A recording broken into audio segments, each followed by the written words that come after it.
Vamos olhar a lei. Walter Mairovich conosco a partir de agora. Professor Walter Mairovich, bom dia. Bom dia, Fabiola. Bom dia, Josias. Bom dia, O Sakamoto. que diz a lei? Alexandre de Moraes está certo? Tá certo, sim. E por que está certo? Bom, primeiro ele tentou uma conciliação, gerou isso uma polêmica para aqueles que não são da área do direito. Por quê? Porque eles entenderam, os que não são da área do direito, que não, o Alexandre de Moraes, o relator, não poderia eh, marcar uma audiência de conciliação. Certamente eles não leram o Código de Processo. Se tivessem lido, está lá escrito que não só o Moraes, mas todo juiz é obrigado a marcar uma audiência de conciliação. Então, isso foi feito regularmente e, como não houve entendimento, como não houve o acordo, seria a melhor solução. As próprias partes sabem o que é melhor. O juiz teve, e Moraes teve, que atuar em substituição às partes em conflito. E de maneira preliminar, porque isso ainda vai ser levado ao plenário. Como decisão de natureza cautelar, preliminar, ele examinou aquilo que se chama a fumaça do bom direito, ou seja, de que lado está o direito, tem algum fundamento nas posturas das partes, e ele entendeu que a postura correta era a da presidência da República, ou seja, o presidente estava no seu campo de competência e não abusou dele. Então, o direito estava, nesse instante de julgamento preliminar, o direito estava do lado de quem? Certamente do poder executivo, do presidente da República que baixou o decreto. Então, existia essa fumaça do bom direito. Mas outro requisito para se dar uma liminar é a irreparabilidade do dano, a necessidade, o dano pode ser reparável. No caso, era porque se tratava de um buraco que vinha crescendo e poderia levar a desequilíbrios, isso estava muito claro. Portanto, a decisão sob o prisma técnico foi correta. Agora, se vai falar, o Moraes é do governo, é a favor do governo, mas aqui a gente tem que examinar tecnicamente. E, evidentemente, que críticas sobrariam ao Moraes se tivesse atuado contra o direito.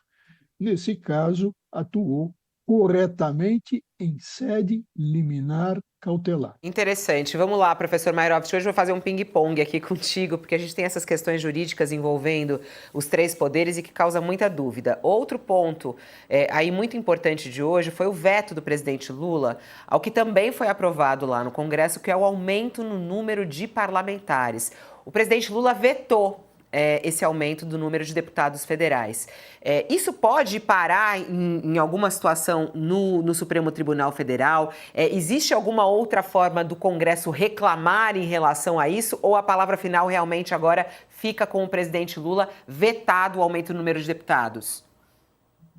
Olha, pode ser derrubado esse veto pelo próprio parlamento.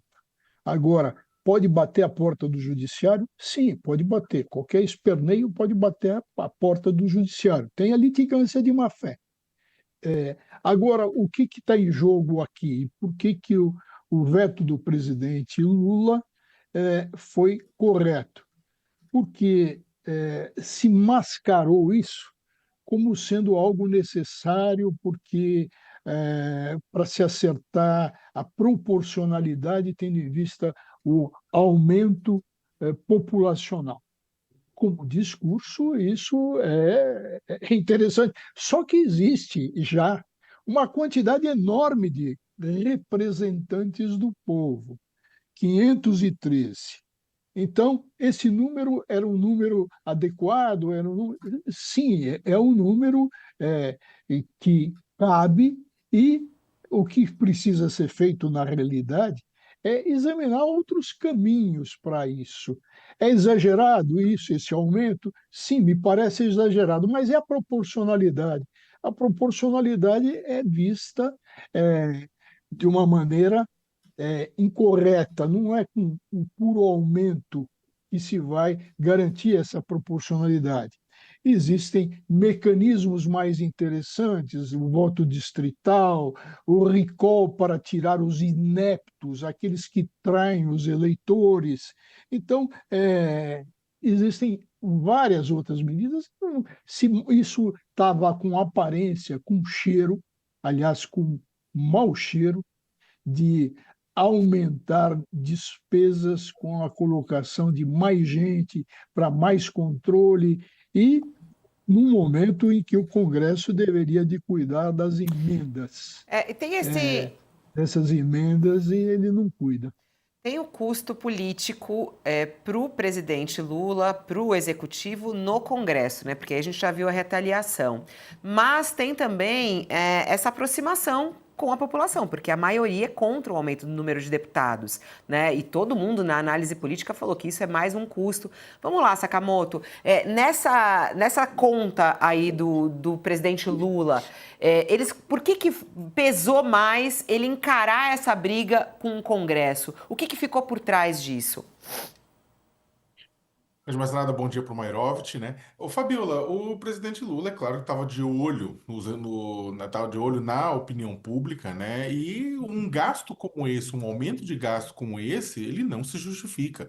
O Supremo Tribunal Federal ordenou o Congresso Nacional a recalcular a proporção de cadeiras dentro do país, o que é normal. Qualquer democracia de tempos em tempos tem que fazer isso olhando para o seu censo demográfico. O que o Congresso fez, ele falou o seguinte: não. Para a gente, isso aqui é direito adquirido, que é um absurdo completo, essa divisão de cadeiras, e se aumentou em determinados estados, vamos aumentar o número de cadeiras nesses estados. O que significa não apenas gastos básicos, como salário, gabinete, mas também as emendas parlamentares, que esse pessoal vai começar a mandar os bilhões de emendas de tempos em tempos.